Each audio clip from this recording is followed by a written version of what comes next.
Hi Potos subscribers. Today we are talking a little bit more broadly in how we set our camera settings. If this is the first time you're meeting me, I'm Joe, professional photographer with about 25 years experience, 17 years outside of a professional studio and 8 years inside. I have experience with the strobe lighting and I have experience with the natural lighting. And I'm explaining here some of the settings that you can use in leveling up your photography. Don't use some of the presets because they're going to have certain specific settings dialed in already so that it can achieve that type of shot. For instance, you're going to take a look at your camera and you're going to see this little wheel right there with all the different symbols around it. There's one of those with a little action of a running man, like he just took off from the starting line of a 100-meter sprint. That is a specific setting that the manufacturers have set your camera to in the ISO and the lens aperture, perhaps the lens aperture and the sensor sensitivity of the ISO and the shutter speed, so that you can capture those very fast movements. If you want to be able to get your photography leveled up and knowing how and when, where to set your camera settings to be a better photograph, you're going to need to get out of those program settings, and you're going to need to learn how to set all three of those things to your benefit. The ISO, number one, and number two, your shutter speed, and number three, your lens aperture, how wide open your lens is inside, how much light is coming through that lens. So real quick explanation here. One of the things that you can do is set your camera. See if we can get this dialed in here. It's a little upside down because there we go.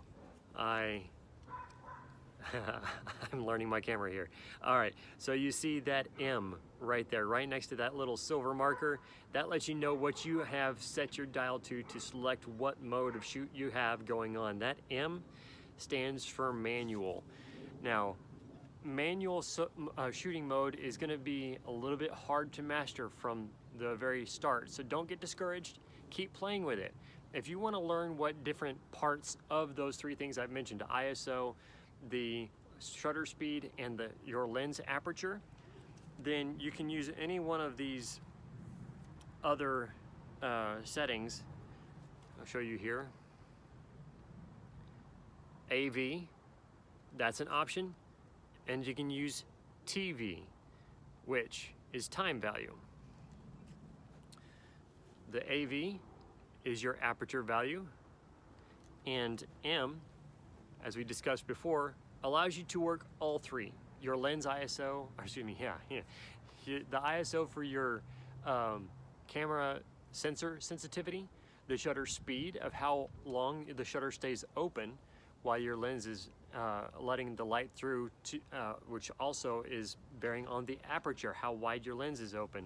So not only is it important to know how long your sensor is seeing the scene, but how sensitive it is to light and how much light is coming through your camera lens. We'll be talking about all this in depth, but just very quick overview. When you set your camera to manual, as we just described on this little wheel, set it to manual, it'll give you the opportunity to adjust the ISO, the sensitivity, how sensitive is your camera sensor to the light in the scene, and allow you to set the shutter speed, how long your shutter stays open when you press the shutter actuation button, and it allow you also to adjust how wide the diaphragm in your lens is, so it allows so much light in, which also affects the area in front of and behind your subject, is whether they're in focus or they're blurred out. So all that information is a lot of information to take in, but if you want to play around with the aperture,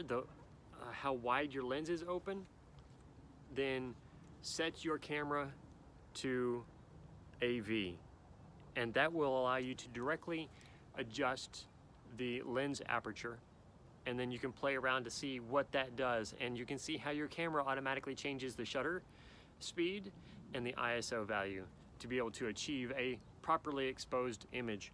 If you want to play around with and get to know better the length of time that your shutter should be open for a fully exposed shot, then you're going to want to set your camera to TV for time value so that you know exactly how long your shutter stays open to get an exposed shot. But I would encourage you, don't spend a lot of your time playing with these presets to where you're adjusting one and the camera automatically adjusts the other. Learn to understand all three parts. The ISO, which is the sensitivity of your sensor, shutter speed, which is how long your shutter stays open to allow your sensor to see that scene, and the lens aperture so that you can actually detail what your camera produces for an image. And that way you are in full control by using that manual setting and controlling the outcome of your image.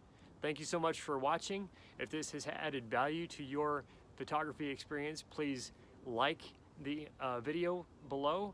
Please subscribe, because we are doing a whole lot more instructional videos, and we're going to be taking you on that process, that journey from taking your photography from where it is, and we'll be learning together, because I'm learning about this video side of things. I'm used to doing still images, and we will be leveling up our experiences from where we are to the next level, making our images and videos from good to great. Thank you so much. We'll talk to you soon.